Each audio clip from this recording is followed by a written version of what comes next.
오늘은 2022년 종려주일입니다. 돌아오는 주일은 고난주간이고요. 그리고 돌아오는 주일날은 부활주일입니다. 자, 성경 말씀 구약부터 신약까지를 살펴보시면 구약은 이런 내용입니다. 하나님께서 천지를 창조하시고 에덴 동산을 지으시고 아담과 하와를 머물게 하셔서 복되게 살기를 원하셨는데 범죄함으로 말미암아 그들에게는 죽음이 임하게 되었습니다. 죽도록 내버려 두어도 될 일이지만 하나님께서는 그들에게 가죽옷을 지어 입히시고 또 그들을 회복시키기 위하여 그렇게 애타하시면서 구약의 사랑 이야기가 기록되어져 있고요. 신약을 넘어오게 되어지면 주 예수 그리스도, 독생자 주 예수 그리스도를 보내셔서 끝내 그분은 십자가에 달려 죽게 하시고 우리들에게 구원의 소망과 구원의 능력을 주시기 위하여 그렇게 죽기까지 순종하신 이야기와 그런 주님의 죽음과 부활의 이야기가 구약과 신약의 이야기입니다. 그리고 그 구약과 신약을 관통하고 있는 하나님의 마음, 예수님의 마음, 우리가 깨달아야 될 하나님과 우리 사이에 작동되고 있는 위대한 사랑의 에너지를 한마디로 표현을 하라고 한다면, 한 단어로 표현을 하라고 한다면 오늘 제가 여러분에게 소개할 단어는 체휼이라는 단어입니다. 이 체휼이라는 단어를 오늘 함께 묵상하시면서 이 체휼의 단어에 담긴 하나님의 마음과 능력이 우리들 마음에 임했으면 좋겠고, 그 체휼의 영성으로 이번 일주일 동안 주님과 더 깊은 교제를 나누시는 저와 여러분 되었으면 좋겠습니다. 여러분 기억하십시오. 체휼의 영성이 위대한 구원을 완성하는 힘인 줄로 믿습니다. 구약에는 하나님의 마음, 신약에는 예수님의 헌신에 관한 얘기가 기록되어 있다라고 말씀을 드렸는데요. 우리가 알고 있는 그 주 예수 그리스도의 헌신, 과연 그 사랑의 강도와 규모와 그 힘이 어느 정도 되는 힘을 가지고 있을까요? 그 힘의 규모, 그 힘의 강도는 당신의 생명을 바치기까지. 다시 말씀을 드리면 남는 마지막 가능성, 그 마지막 목숨마저도 조금도 주저하지 않고 내어주신, 그래서 주님의 사랑의 힘, 주님의 헌신의 힘은 그 값어치는 어디까지냐면 무엇까지도요? 내 목숨까지라도 주겠다. 체휼이라는 단어는요, 그리스어로 쉼파테오라는 단어입니다. 쉼파테오. 쉼파테오 중에 쉼은 전치사 쉰인데요.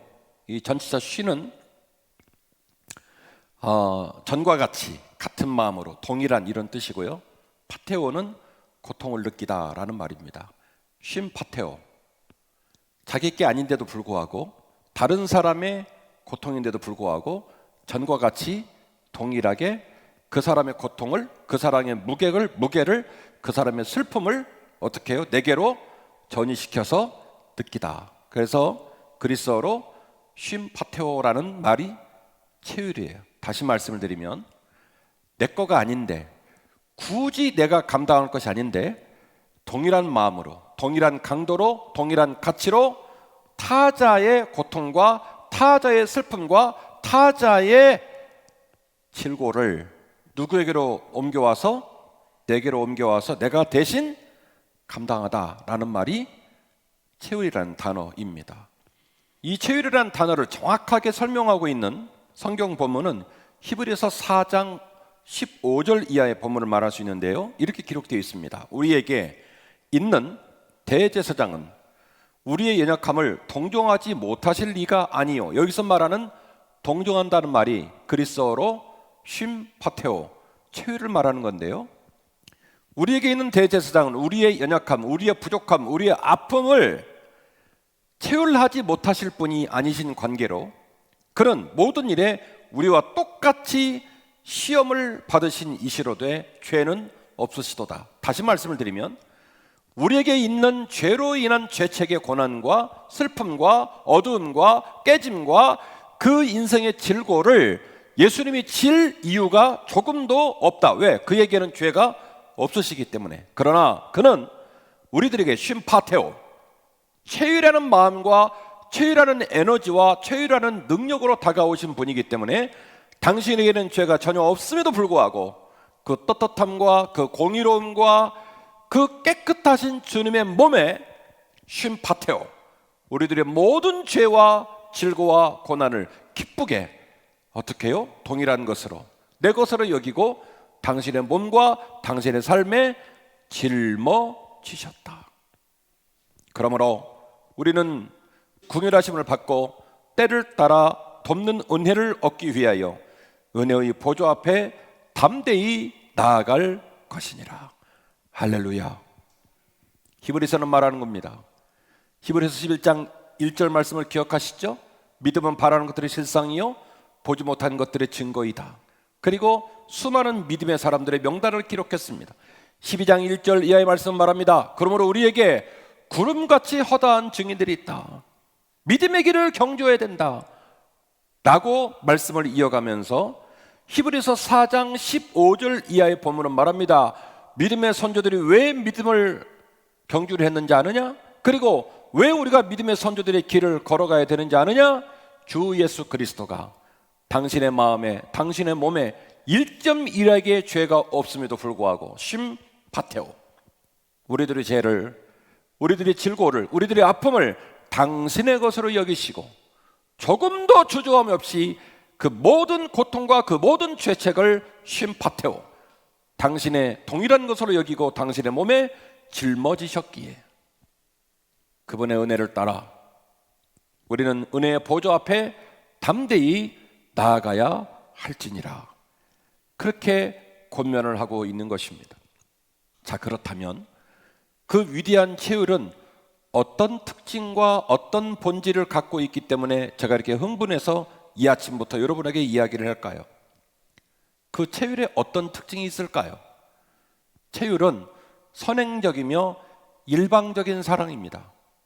체율에 어떤 특징이 있습니까? 체율에 어떤 능력이 있습니까? 체율에 왜 가치 있습니까? 라고 묻는다면 한빛교회 담임 목사, 25년간 성경을 연구한 한빛교회 담임 목사가 말하는 체율이란 단어의 가치와 특징은 이렇게 정리할 수 있는데, 체율은 선행적이며 일방적인 사랑이라는 사실입니다. 선행적이란 말은 무슨 얘기죠? 앞서간다라는 말이에요. 앞서간다. 여러분, 인간의 삶의 자리에는 항상 인과율이 있습니다. 들어가는 게 있어야 나오는 게 있는 거예요. 아니 때는 굴뚝에서 연기가 안 납니다. 결국에는 부뚜막에서 불을 떼야 굴뚝에 연기가 나오겠죠. 인과율, 집어넣는 게 있어야 나오는 게 있습니다. 출발해야 목적지에 도달하겠죠. 그래서 항상 인간들의 언어에는 인과율, 원인이 있고 결과가 있습니다. 그게 논리고 그게 객관성이고 그것이 합리적인 삶의 모습입니다. 원인이 없이 나오는 결과는 받아들일 수 없죠. 누가 그렇게 바보 같은 인생을 산단 말입니까? 누가 그렇게 밑도 끝도 없이 자기의 노력과 자기의 눈물과 자신의 물질과 자신의 기회를 소진한단 말입니까? 없어요, 그런 사람은.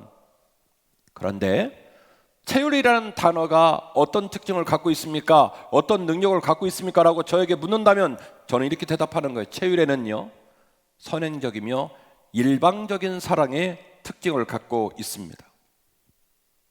오늘 함께 여러분이 읽으신 본문의 말씀, 누가복음 본문은 그 유명한 겟세마네 기도를 기록한 본문인데요, 이 똑같은 이야기를 기록하고 있는 마태복음에 기록된 기록은 또 다른 연도의 고난주간에 제가 소개를 한 바가 있습니다. 이 겟세마네 기도를 기록한 마태복음의 기록도 마찬가지고 누가복음의 기록도 마찬가지고, 기도를 하시는 주님의 마음, 주님의 절절한 주님의 심리 상태와 그 기도에 초청을 받은 세 사람의 제자들의 심리 상태와 그들의 영성은 상당히 갭이 있어 보입니다. 선생님이 지금 어떤 마음인지, 선생님이 지금 얼마나 애가 타는지, 선생님이 지금 어떤 마음으로 제자들에게 기도할 것을 요청했는지를 제자들은 눈꼽만큼도 인지를 못하고 있어요. 그래서 마태복음의 기록도 그렇고 누가복음의 기록도 그렇고 굉장히 심리적으로 갭이 있어 보인다라는 것이죠. 예수님의 비장함과 애탐의 감정들이 제자들에게는 전혀 공감이 되거나 전혀 그들이 주님과의 관계 속에서 그 고통과 애탐을 공유하고 있지 못하는 것을 우리는 발견하게 됩니다. 오늘 본문의 말씀의 내용을 보면요, 얼마나 주님의 기도가 유중했느냐, 이 두 가지의 단어를 통해서 우리는 그 주님의 기도의 유중함을 그냥 한 방에 눈치챌 수 있습니다. 43절에는 주님이 기도하실 때 얼마나 급했는지 하늘에서 천사가 내려와서 주님의 그 기도를 도왔다고 그랬습니다. 여쭤볼게요. 구약성경 39권, 신약성경 27권에 이러한 사례가 나와야 안 나와요? 안 나옵니다. 얼마나 그 기도가 위중하고 얼마나 그 기도가 고통스러웠는지 하늘에서 천사가 급히 내려와 주님의 기도를 중보하고 있었어요. 43절, 천사가 하늘로부터 예수께 나타나 뭐라고요? 힘을 더하더라. 그 예수님의 기도가 완성될 수 있도록, 그 예수님의 기도가 뜻을 이룰 수 있도록 천사가 하늘에서 급히 내려와 주님의 기도를 위해서 힘을 더하는 중보의 사건이 43절에 기록되어져 있고, 아니라 다를까 이어지는 44절을 보니 주님께서 이 기도를 이어가시는데 땀방울이 뚝뚝 떨어지는데 그 땅에 떨어지는 주님의 땀방울이 옆에서 보니 마치 핏방울처럼 보였다라는 얘기예요. 사람의 얼굴에서 떨어지는 땀방울이 핏방울처럼 보인다는 느낌을 잘 알아요.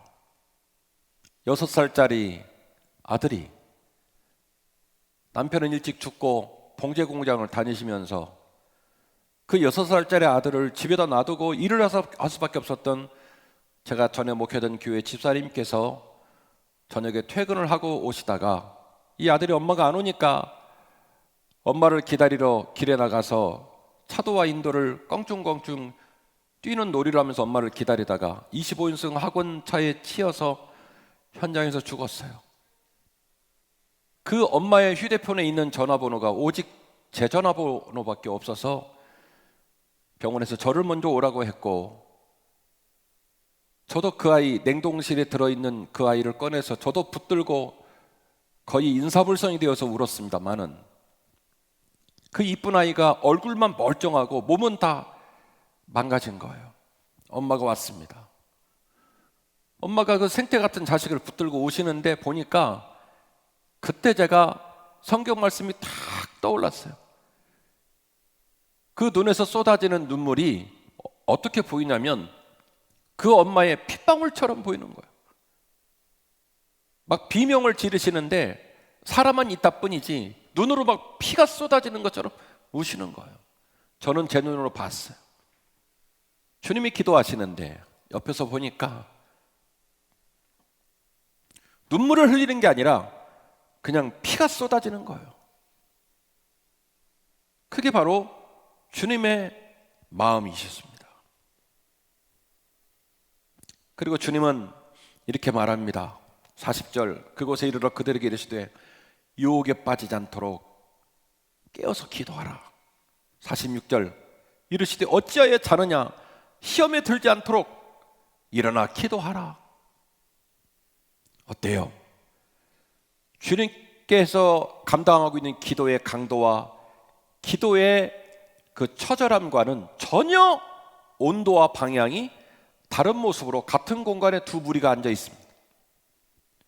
얼마나 주님의 기도가 애가 탔는지 천사가 급히 내려와 그 기도를 돕고 있고, 주님의 눈에서는 눈물이 쏟아지는 게 아니라 피가 쏟아지고 있는 와중에 제자들은 자빠져 자고 있습니다. 주님이 말합니다. 내가 인생을 살다가 두 눈에 피가 쏟아지는 기도를 하는 날을 맞이한 것처럼 너희도 살다 보면 이렇게 고통스러운 날을 견뎌야 할 때도 있는데, 그 고통을 견딜 수 있는 힘은 깨어 기도하는 것밖에 없다. 얘들아, 잠시 잠깐 동안도 나와 함께 기도할 수 없더냐? 시험에 들지 않도록 깨어 기도해야 한단다. 지난 3년여 기간 동안에 여러분 많이 고생하셨습니다.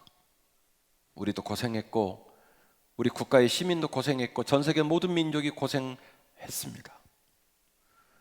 우크라이나에서 수많은 시민들이 팔이 잘리고 목이 잘리고 목숨을 잃어가고 있지만 우리는 그 얘기를 방송으로 멀찍이서 듣고만 있습니다.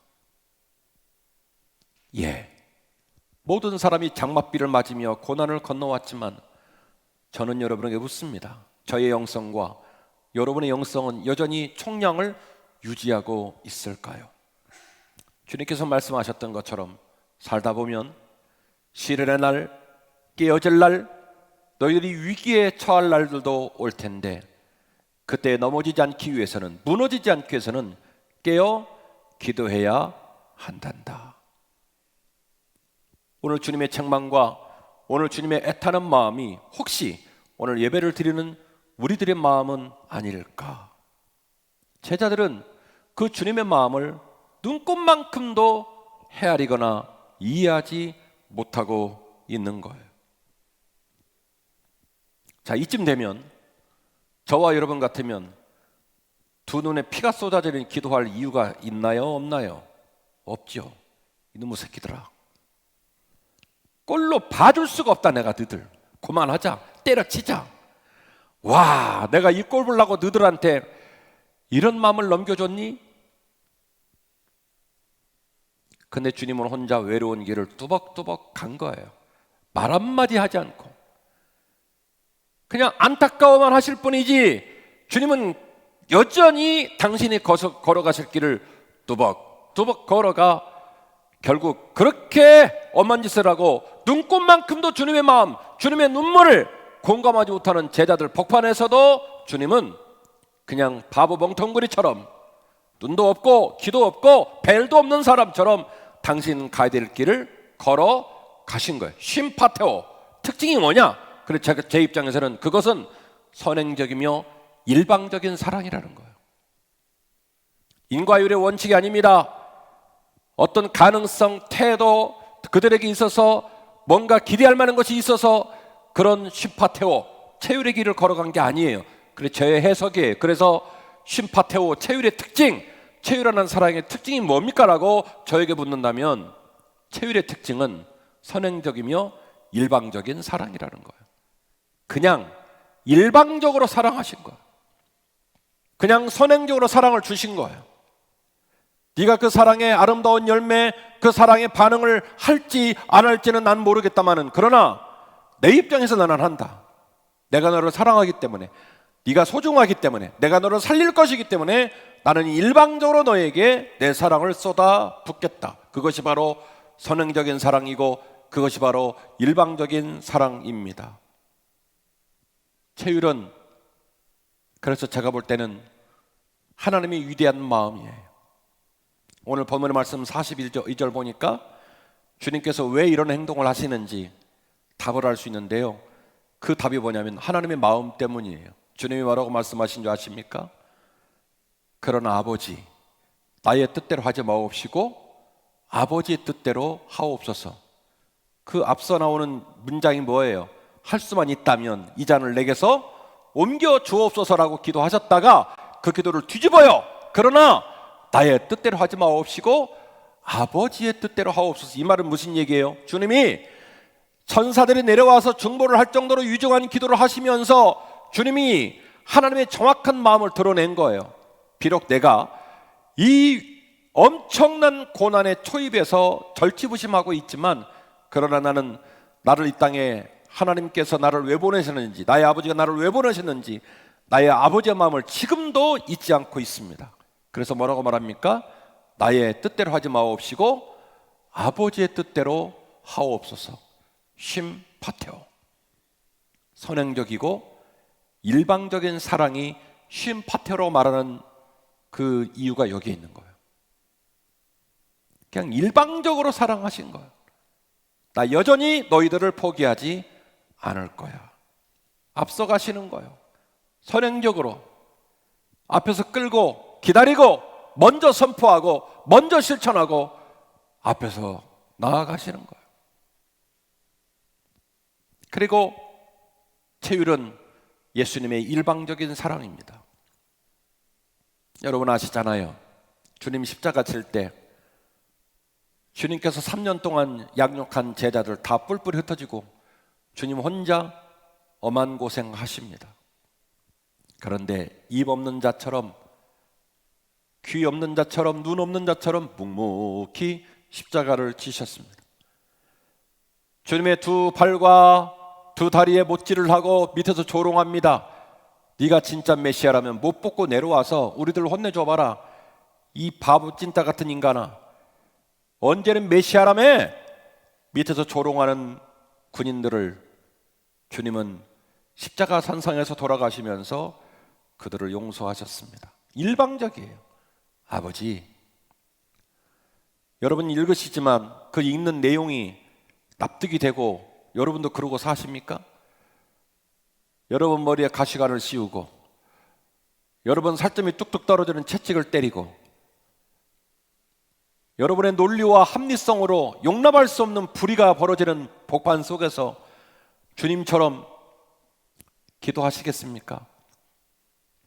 저도 여러분도 밥 세끼 먹고 하루하루를 삽니다마는 얼마나 우리가 그 작은 불의 앞에 일희일비하면서 말로는 사랑의 기독교, 말로는 주님을 닮은 인격을 말하지만 우리의 마음 가운데 있는 그 인격과 그 우리의 마음 가운데 있는 삶의 가치는 볼펜 대롱속 같아서 나하고 조금만 입장이 다른 사람 단 한 사람도 내 품에 담지를 못하고 마치 가시나무처럼 나보다 잘난 사람이 없고 나와 조금만 입장이 다르면 정지하고 판단하고 욕하고 저주하면서 그러면서 나 잘난 것만 생각하고 하루하루를 사는 게 우리 인생의 민낯 아닙니까?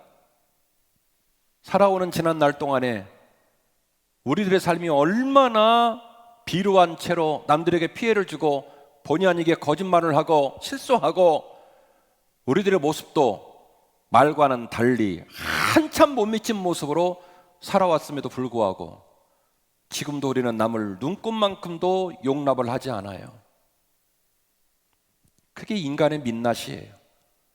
나 잘난 줄만 알지, 나 억울한 것만 생각하지, 나 맞다는 생각만 하지, 남의 입장, 남의 눈물은 눈꼽만큼도 관심이 없더라 이겁니다. 근데 주님은 그냥 다 내려놓고 일방적으로 사랑한 거예요. 제자들이 뿔뿔이 흩어져도 입에 자꾸 채우고 아무 책망도 하지 않고 병사들이 그렇게 모욕을 하는데도 아버지, 저들이 하는 일을 저들이 몰라서 그러니까 아버지 저들을 용서하여 주옵소서. 당신은 온몸에 물이 쏟아지고 피가 쏟아져 조금 있으면 죽을 양반이 요한에게 요한아, 우리 어머니 좀 부탁하자.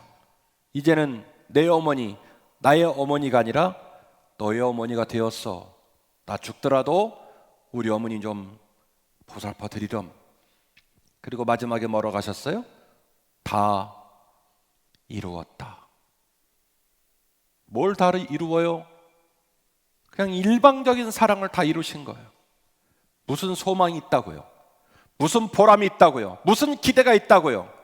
어디를 봐도 눈꽃만큼도 열매를 거둘 만한 가능성이 보이지 않음에도 불구하고 당신이 걸어갈 길, 당신이 하셔야 할 사명을 그냥 일방적으로 다 쏟아내고 다 이루어 주신 거예요. 쉼파테오, 채율은 대가나 보상을 염두에 둔 가벼운 사랑이 아닙니다. 쉼파테오, 채율하는 사랑은 대가나 보상을 염두에 두고 쏟아내는 사랑이 아니에요. 채율은 선행적이고 일방적이고 무에서 유를 창조할 수 있는 유일한 강력한 에너지입니다. 헛방으로 끝나고 아무 결과물이 없을 것 같아도 그 길을 갈 수 있는 위대한 힘은 뭐냐면 채율의 사랑이에요. 왜요? 채율하는 사랑은 먼저 가는 사랑이기 때문에, 채율하는 사랑은 일방적이기 때문에 그게 가능한 거예요. 이 세상에 어디에 누가 10원 넣어서 100원 안 나오는데 그 일을 하겠습니까? 모든 사람은 이해관계 행동을 해요.